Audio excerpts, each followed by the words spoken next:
vois pas se casser de voiture, elle peine quand j'accélère et elle sort à peine de la révision. J'aurais dû l'amener chez mon petit garagiste. Ça aurait été mieux. C'est un artiste de la mécanique. Regarde, il y a une station là. Tu as raison. On serait bien ennuyé si on tombait en panne cette nuit sur l'autoroute.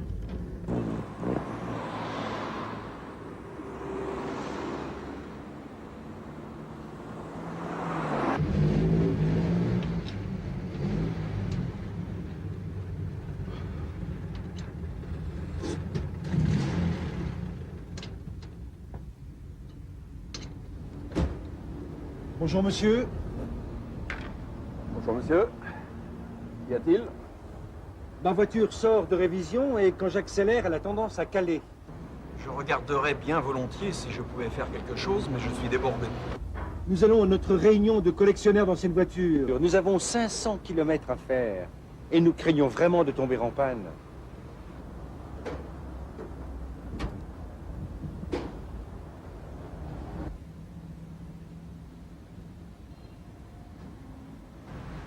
Il se pourrait que ce ne soit qu'une question de réglage de l'allumage. Dans ce cas, je vais voir ce que je peux faire. Mais si c'est plus grave, alors je ne pourrai rien pour vous. Vous êtes très aimable. Je vous en prie. Alors reculez et allez vous mettre près du pont. Repassez dans 20 minutes. Merci.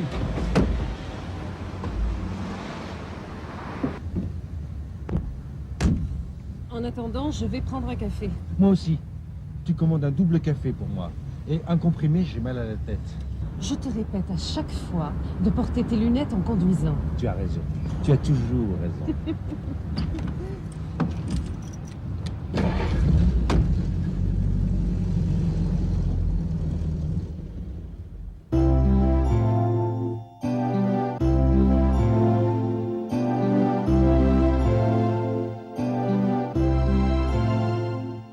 Victor, tu as vu la voiture des Châtels? C'est une voiture de collection. Oui, elle a l'air bien vieille.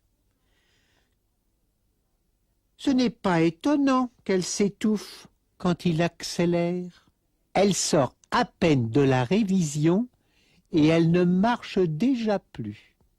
Moi, à la place de Monsieur Châtel, je changerais de mécanicien. Il aurait peut-être dû l'amener chez son garagiste habituel. Ah oui, l'artiste de la mécanique aurait bien réparé ce chef-d'œuvre automobile. Victor, Je sais, mais voilà, il ne l'a pas fait. Ça ne sert à rien de le regretter. non, il vaut mieux s'arrêter au lieu de prendre le risque de tomber en panne. C'est vrai. Espérons cette fois qu'ils vont tomber sur un mécanicien qui s'y connaît. Le mécanicien dit qu'il va voir ce qu'il peut faire. Il demande à Monsieur Châtel de reculer et de mettre la voiture près du pont.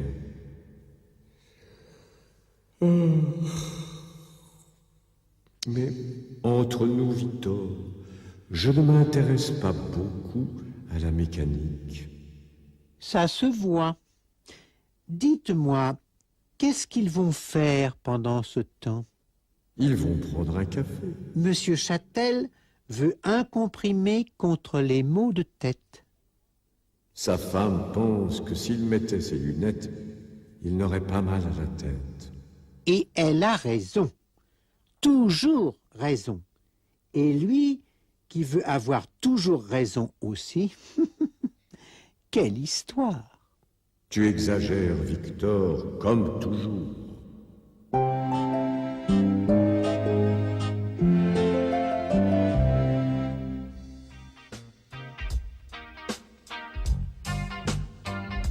Pierre est au volant d'une superbe voiture ancienne. Catherine est assise à côté de lui.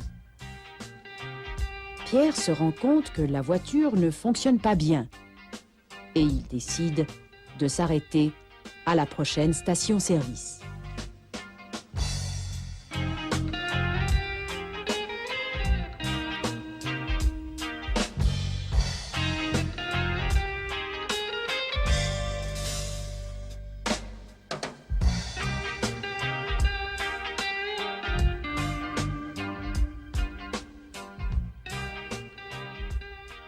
Il demande au mécanicien s'il peut jeter un coup d'œil à la voiture.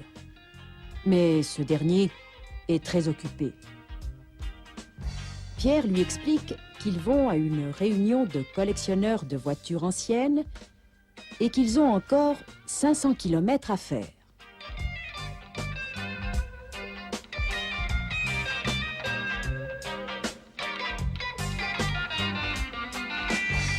Le mécanicien va regarder ce qu'il peut faire. Mais il ne promet rien.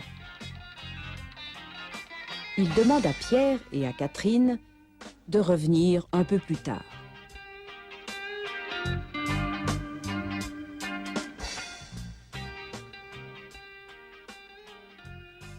Pendant ce temps, ils vont boire un café.